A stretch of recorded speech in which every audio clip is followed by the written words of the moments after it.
বেশ কিছুদিন আগে খুবই অপ্রত্যাশিত একটি ঘটনার সাক্ষী হয়েছি, ভ্যান্ডালিজমের সাক্ষী হয়েছি, যেটা কোনোভাবেই কাম্য ছিল না। আমরা সেটা আজকে আমাদের পার্টির পক্ষ থেকে পরিদর্শন করতে এসেছি। আসলে আমাদের প্রত্যেকের, ব্যক্তির হোক, প্রতিষ্ঠান হোক, রাজনৈতিক জায়গা থেকে দলীয় পর্যায়ে হোক, মত পার্থক্য থাকবে, যে কোনো একটা বিষয়ের পক্ষে বিপক্ষে আমাদের মতামত থাকবে, কিন্তু সেটা যেন কোনোভাবেই এই ধরনের অপ্রত্যাশিত ভ্যান্ডালিজমের পর্যায়ে না যায়। কারণ এই মত পার্থক্য হওয়াটা, বিভিন্ন জন তার জায়গা থেকে বিভিন্ন আঙ্গিকে একটা বিষয়কে প্রকাশ করাটা, এটা গণতান্ত্রিক চর্চার একটা অবিচ্ছেদ্য অংশ। সেই অংশে যদি আমরা এইভাবে আক্রমণ করে সেটাকে বাধাগ্রস্ত করতে চাই, সেটা বরং ক্ষতিগ্রস্ত হয় না, বরং আরো শক্তিশালী হয়ে ওঠে।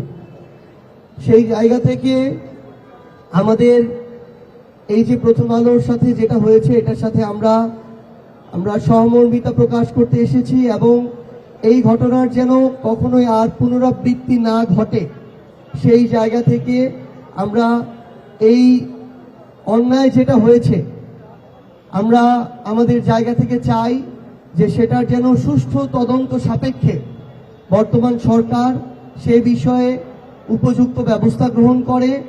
যারা প্রকৃতপক্ষে এটার সাথে সংশ্লিষ্ট এবং দোষী, তদন্ত সাপেক্ষে তাদের বিরুদ্ধে যেন উপযুক্ত যে ব্যবস্থা সেটা নেওয়া হয়। আবার এই জায়গায় যেন কেউ এটাকে রাজনৈতিক উদ্দেশ্য প্রণোদিতভাবে ব্যবহার না করতে পারে, সেই বিষয়েও আমাদের সেটি আহ্বান থাকবে। তো আমরা আহ্বান করব পুরো দেশের মানুষকে, আমরা যেমন সংবাদপত্রের স্বাধীনতা চাই, ঠিক তেমনি আমরা এই সংবাদপত্র থেকে শুরু করে ইলেকট্রনিক এবং প্রিন্ট মিডিয়ার সাথে যে ব্যক্তি প্রতিষ্ঠান সম্পৃক্ত আছে, তাদের থেকে আমরা সর্বোচ্চ পেশাদারিত্ব চাই। আমরা আহ্বান করব পুরো দেশের মানুষকে, দেশের এবং দেশের বাইরে বাংলাদেশপন্থী যারা আছেন তাদের কাছে আমরা আহ্বান, আমরা আমাদের জায়গা থেকে যেন আমাদের এই প্রত্যেকটা প্রতিষ্ঠানের ব্যক্তির ওইটুকু স্বাধীনতা নিশ্চিত করি। দিন শেষে মানুষ ঠিক করবে যে কারা তাদের জায়গা থেকে সঠিক জায়গায় রয়েছে, কারা ভুল জায়গায় রয়েছে। কিন্তু এই ধরনের আক্রমণ কখনোই আমরা আমাদের জায়গা থেকে প্রত্যাশা করি না।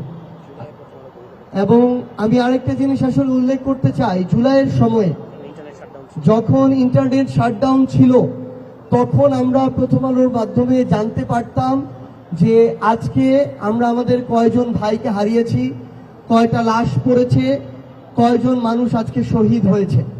তো তাদের সেই যে চেষ্টাটা ছিল কঠিন সময়ে, যখন অসংখ্য মিডিয়াকে প্রভাবিত করে তাদের নিউজ সামনে আসা পর্যন্ত বন্ধ করে দেওয়া হয়েছিল, তখন যে প্রথম আলোর চেষ্টা ছিল, এটা আমরা আজকের দিনে অবশ্যই আমাদের জায়গা থেকে শ্রদ্ধার সাথে স্মরণ করতে চাই। আমরা আমাদের জায়গা থেকে যখন আমাদের ভাই ওসমান হাদি ভাইকে হারিয়েছি, তখন আমাদের এটা মনে হয়েছিল যে আমরা একটা অভ্যুত্থানের পরে ওসমান হাদির মতো ভাইদেরকে তো আর হারাতে চাই না। আপনারা যারা অভ্যুত্থানের সামনে সারিতে ছিলেন, লড়াই করেছেন, আমরা তো আপনাদের কাউকে আর হারাইতে চাই না। এই জন্য আমাদের মনে হয়েছে যে আমাদের আরেকবার এই জায়গা থেকে একটা চোখে আঙুল দিয়ে দেখিয়ে দেওয়া হয়েছে যে আমরা যদি ঐক্যবদ্ধ না থাকি, আমরা যদি আমাদের জায়গা থেকে এই মত পার্থক্য, বিভাজন, এগুলোকে একপাশে রেখে বাংলাদেশের জন্য এক না হই, তাহলে আরো অসংখ্য ওসমান হাদিকে জীবন দিতে হবে। সেটা আমরা আজকের দিনেও বিশ্বাস করি যে আমাদের অন্তত অভ্যুত্থানের পরে যখন আমরা আমাদের ভাই ওসমান হাদিকে হারালাম এখন পর্যন্ত সেটার আমরা বিচারটুকু পাইনি এবং ওই অগ্রগতিও আমরা সেভাবে দৃশ্যমান দেখতে পাচ্ছি না, তখন এটা আমাদের আরেকটা শিক্ষা দেয়, আরেকবার এই মৃত্যুটা, ওসমান হাদি ভাইয়ের শহীদ হওয়াটা আমাদের মনে করিয়ে দেয় যে আমাদের ঐক্যবদ্ধভাবে থাকতে হবে।